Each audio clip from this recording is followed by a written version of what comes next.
Now, 30 years later, a lot of people have seen the cracks in a lot of systems, and especially in the United States from afar. Black Lives Matter is not just an organization, but it's a collection of many movements that have gone against things in the world saying Black lives don't matter. What would you say, what kind of role is Donald Trump playing in all of this? Stick 'em, ha ha ha, stick 'em. 1, 2, 3, 4, 5. Perfect. Okay, should work. So, Chuck, what has changed since your debut 37 years ago? People have come and people have gone. People have been born and people have died. This is why we take on to attack the ills of society, systemic racism, oppression, sexism, and all these other things. They stay around. People come and go. So there's been many people who have been born and many people who have died in 30 years. That's the biggest change. Would you say that there is a different environment right now? Because I have the feeling that when you started out in 87, there was not so much reaction, not so much people behind you. Now I have the feeling in Germany especially that here are people now who understand your fight. I don't know about that.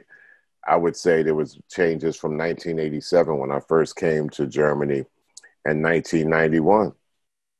I mean, of course, that was the biggest change because when I first came to Germany, there was a wall in East and West Berlin, and fans on the eastern side could not come to our concerts. And they had military guns on the wall. And hip-hop fans wanted to come to Public Enemy concerts in 1987, 1988, 1989 from the eastern part, and didn't come until like after 1990 when the wall came down. So right there was a big change. So there's changes in hip-hop and there's changes in real life all the time. You just got to pay attention to it. And now, 30 years later, a lot of people have seen the cracks in a lot of systems, and especially in the United States from afar. So I understand, but I have the feeling that I can't imagine a Black Lives Matter demonstration in 1987 in Germany, but a couple of weeks ago it happened in Berlin. So I have the feeling that because of people like you, that the world has hip-hopized. Yeah, it has changed to an hip-hop state of mind. What is your opinion on that? It's called evolution, Falk. In evolution, you got to keep evolving and going forward. Black Lives Matter is not just an organization, but it's a collection of many movements that have gone against things in the world saying Black lives don't matter. And all those other lives underneath that, people of color's lives don't matter. Poor people don't matter. Women don't matter, you know. And every one of those movements are underneath Black lives don't matter because it's documented that the darker people of the earth has catched the most hell over the last 500 years. But would you say that because people like you are, for me, the people that pushed this change, you are responsible. And it seems to me that maybe, I mean, what was your goal when you started Public Enemy? My goal was to use the gift of hip hop and rap music to communicate and be able to spread musically, you know, some common sense against injustices that have always been spoken about in many Black musics, from Duke Ellington to Nina Simone to Sly the Family Stone to Bob Marley. I mean, Black music has always spoken out against injustices. They just didn't think that rap music could do it. So, you know, we like Marvin Gaye was like saying like, what's going on? Yeah, true. So what would you say? I mean, a lot of years it was said that the youth, the hip hop youth, is not political enough. And all these years you were releasing album after album, and like regarding reactions, I had the same feeling, but like the last few years, it just all cooked up again. What would you say about my interpretation of what happened? Is that true? Did you have the same feeling? Things evolve and youth gets older to become adults. And people, you know, will have something coming at them. As an adult, they're able to look and evaluate it, whether it's right or wrong. But then governments like to control people's minds. Culture likes to liberate them to think freely. They are diametrically opposed. So culture, you know, goes through the world as a universal language. Governments really don't like that. And the fact that culture rides across the World Wide Web or the internet pretty smoothly has put government to say, we're going to control this internet. I mean, recently you saw Donald Trump trying to shut down TikTok. They realize that communication of people with people is power, as opposed to government talking to people and pointing, listen to me. So we have reached a bunch of different points because of culture, technology, and also sometimes the unwillingness of governments to adapt. I see. What would you say, what kind of role is Donald Trump playing in all of this? He is an agent for unchange.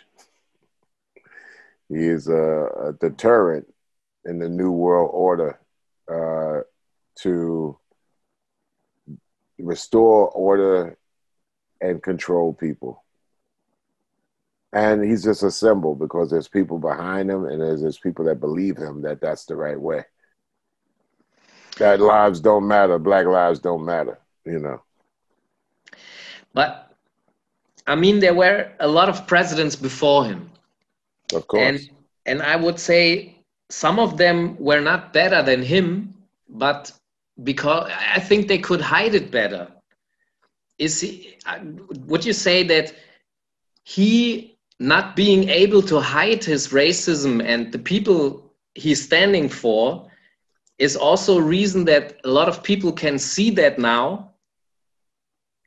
Yeah, well, I think the presidency of the United States has been a white supremacist seat historically, by its inactions and also by its actions against people. And I think when you sit in that seat and go with the flow of white supremacy, it could become an easy job. But if you go against the flow and against the seat, it could become a very tiring job. So what would you say is fight the power meaning in 2020? You get number one, fighting the power is fighting ignorance. There's no time to be ignorant. Meaning that doesn't mean stupid, but you choose to ignore the truth and the facts that continue to be swept under the rug for the benefit of a few and at the forsaken of many.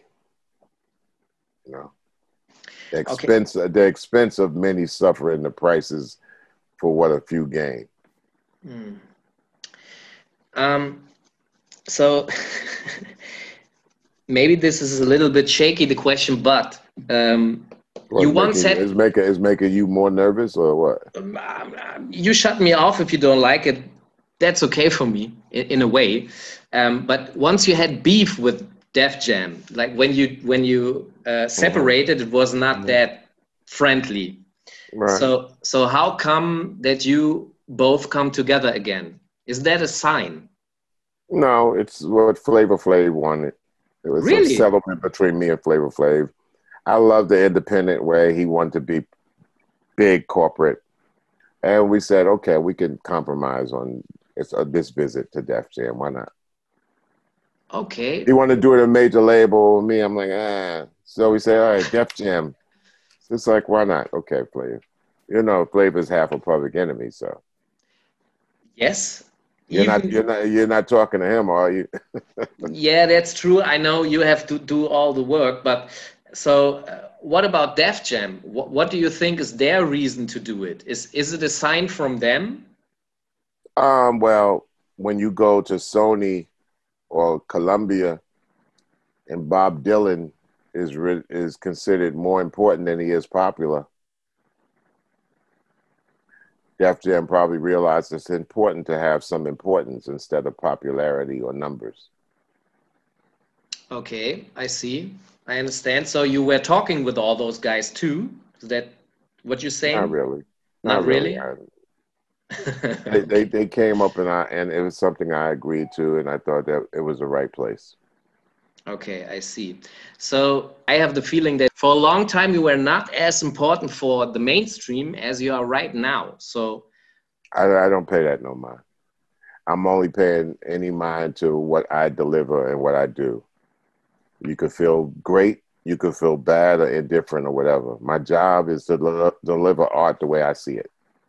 My job when I come live in front of people is to give 1,000%. I don't have to do that in delivering my art. My art is what it is. It will be here whether I'm here or not. But when I'm here live and I go to perform live, I give 1,000%. But art is whether you're creating the sonic or the sound, whether you're creating video or film or whatever. I've always been unapologetic about that. I understand that state of mind, but isn't there any emotion about like the reaction right now that seems to me bigger than like 5 years ago? No, I mean, maybe when I drive in the car by myself, but that's it. Meanwhile. Pumping the new album because of the contributions by all of our friends that helped make it. David Snyder, the incredible producer, visually and audibly. Contributions by Questlove and DJ Premier. I mean, come on now. You know, Nas, Rhapsody on Fight the Power, YG, you know, Black Thought, Jahi, who's an MC with Public Enemy, that we did Enemy Radio album earlier this year. You ever heard Enemy Radio? Yes. Loud is not enough. That's, you know, Public Enemy Radio is like the MC DJ sound system of Public Enemy. It's just straight rhyme DJ. So me, Jahi, and DJ Lord are powerful. So I'm always going to talk about my record label, which is Spit Slam Record Label Group. And I'm going to talk about Rap Station, which we think is the greatest rap radio internetwork in the world. What is the change of the Bomb Squad sounds? Like the sound of the Bomb Squad. How does that have changed through the years? Well, you have the law all the way in front of you on clearances and samples. I see. The Bomb Squad is a teaching lesson. So there's a little Bomb Squad in everybody. So from the style of Hank Shockley and Eric Sadler and Keith Shockley to the style of Gary G. Wiz, we love all those sounds. And this is David Snyder's turn, where he is able to put past, present, and future together in a signature. And I love the way he arranges it. And like I said, he started out with us doing all the videos. Now he does the video and the audio. And he's a guy that you should mark down as one of the great producers today, C-Doc. Okay, I see. So my last question is, what question about hip-hop culture do you have that is still unsolved for you? That's that I can't answer? Or that you still have, right? A question. How come women in hip-hop aren't 50% of hip-hop? Okay, great. Thank you. I will answer that. I have a format where I have a platform where I answer hip-hop questions. I try to answer that. Around the world, women are at least 33% of hip-hop. That's not enough. Right. In the United States, it's 10% or less. But women are doing hip-hop. You know, on this album, we have Rhapsody. We had, you know, Griff's wife Soleil was on the last record. Nothing's quick in the desert. So, you know, we wish it could have been more on this album either. Great. Well, thank you for the interview. Maybe we meet again in the future. Stay like you are and keep on fighting, please. All right. It was a pleasure to me. You stay warm. It's going to get cold in a minute out there. Thank you. Bye. Bye-bye. Backspin.